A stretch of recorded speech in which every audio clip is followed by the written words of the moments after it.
Was good, was good. So happy Sunday. I just wanted to make this video real quick before I go off to the gym. So I'm going to go over last week's trading stats. I'm still doing one trade per day, and I'm loving it, bro, to be honest with you. I think that I'm going to continue to do this for like maybe ideally the end of the year, right? Like, so let's hope that I can do that. So that's what I plan on doing, just one trade per day. And it really helps a lot with being very precise and mastering your one setup, right? Because if you only got one bullet in the chamber, you got to make sure the shot counts. So there's a lot of things that I started to learn, right? And the biggest thing is what opportunities that I will pass up on and what opportunities that I will take that's worth my one shot per day, because every day counts, right? So once you start journaling and figuring out what isn't worth your trade, then that really leaves nothing but high quality trades for you, increasing probabilities to play out in your favor over time. And it lowers your risk too. So like if I have a red day, for example, on Monday, I lost $437. I just cut the day. Like it's over with, right? And then I come back the next day and then I made $955. Like imagine if I would have took a second trade on Monday and I lost another $437, then I'd have been down almost $900 on the day. And then the next day where I made 955, I would have only netted $55 for the week. So, calling it a day after my first trade is a loser is really prioritizing risk when I think about it in that manner. Like, okay, I did lose this trade, but if I lose the second trade, I'm digging a deeper hole, so I just might want to cut it. And another thing on top of that is when I back tested, I realized that my most profitable months came from months that were comprised of the most one trade per day days, right? Okay. So the more days that I took one trade per day in 1 month were normally my most profitable months. So I'm just reflecting that in my live trading sessions. Okay. So Monday, lost $437. Tuesday, made $955. Wednesday, made $808. Thursday, lost $355. That's a really good loss. And then Friday, I made $1,100, bro. Like this was a magnificent trade. That was a great day. Okay. And I normally don't do well on Fridays, but yeah, I did pretty well that Friday. So that's good. All right, so looking at my stats for all the trades that I've made since I started these XFAs, which was July 24th, right? I did a recap on my last video. I'll link it in the description below or the tag above so you can watch last week's recap or whatever. But as you can see, I had 4 red days out of 6 trading days for the last half of July, and then I only had 2 green days and I still was green on the month, right? Like that's a flex. I take a lot of pride in that. But anyway, let's go to the stats. I've taken 12 trades, right? 12 trades, 12 trading days from July 24th to August 8th. That's 12 trading days. I've only taken 12 trades, one trade per day, the past 12 trading sessions. I made $3,002.50. I've won 50% of my trades. I've won 6 and I've lost 6. My profit factor is a 2.38. Anything over 1.0 is profitable. The higher it is, the more profitable your system or even in your execution is. And then day win percentage is always going to reflect my trade win percentage because I'm only taking one trade per day. So I have 6 green days and I have 6 red days. And then we have average win loss trade. So on average, these past 12 days, 12 trading sessions, every $364 that I lose, I make $864. And the beauty about this is after a while, you start to see that these losses aren't really losses. They're just like a door you got to go through to reach the $864, right? Like it's an investment. When I put $364 in, I get $864 out. You see what I'm saying? So that's not necessarily a loss anymore. So that's a good way to reframe losses. Now looking at my Zella score, I got consistency of 79, which is good. Win percentage is 83. That's good. Profit factor 79. Average win loss is 79. Recovery factor is 100%.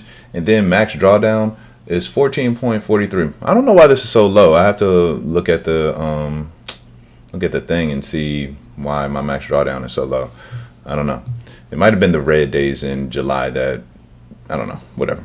So one good thing, right, and I watch a lot of Mark Douglas trading lectures, is I want to show what healthy dips look like in your P&L equity curve. Like, so if you look over here, these are healthy dips, right?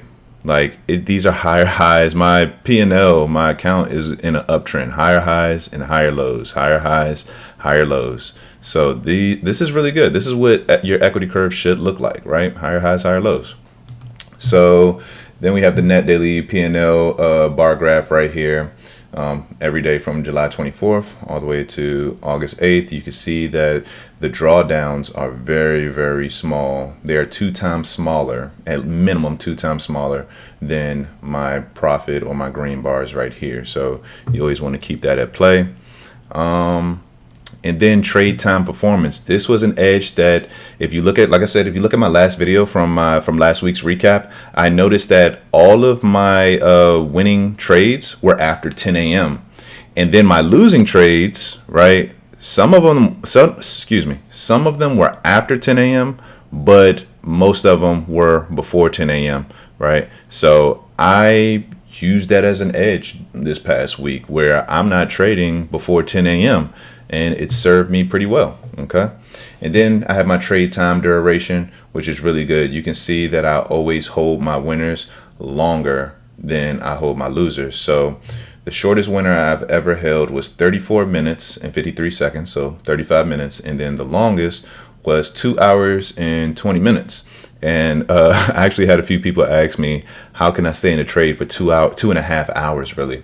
I mean, at the end of the day, if price hasn't hit my stop loss, I'm still in play, and there's still a chance that my trade is going to win because my stop loss is an absolute invalidation point. Whenever I set my stop loss, I'm like, okay, what level, what price do I know that if price hits this, everything is dead. This whole trading plan, this entire trade is, you can ball it up and throw it in the trash, right? Throw it out the window. And until it hits that invalidation point, I'm still in play. Like there's still an opportunity. You never know what the market can do. It can come down 1 tick before your stop loss, turn around and go straight to your profit target. It's happened to me, more times than I would like, but it's happened, right? For my trading losses, the quickest loss was 3 minutes and 33 seconds, and the longest loss that I held was 26 minutes. So it's always good to get stopped out immediately. And it's almost like it's kind of a paradox. Like getting stopped out almost immediately is actually pretty good because it's saving you time and you're just immediately wrong. But also it can trigger emotions. Like, have you ever just jumped in a trade and it smacked your stop loss immediately and you just get angry because you feel like, I don't know, like you didn't even get a chance or something like that, right? So always look at getting stopped out quickly as a good sign, right? That's just a good sign. You want to just hurry up and get stopped out. You don't want to get killed by 1,000 paper cuts and it's just, consolidating, jumping up and down, building up your expectations, and then out of nowhere, boom, stop loss hit. That's worse. That's worse. So, yeah, that's just my stats for the week.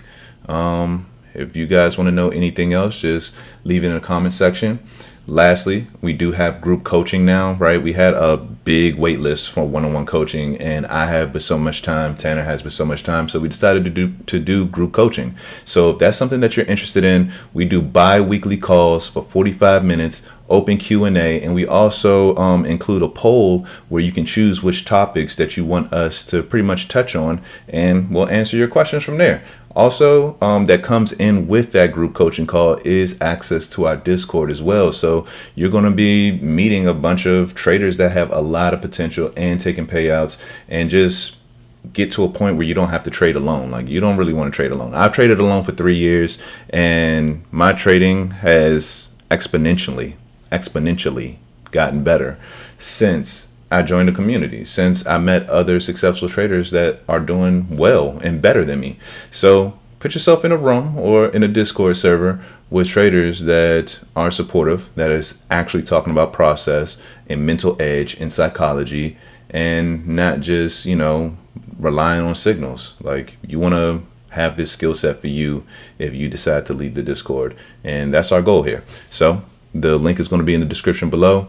Our first class is tomorrow on Monday, and then we have a class 2 weeks from there. And yeah, I'll see you in there.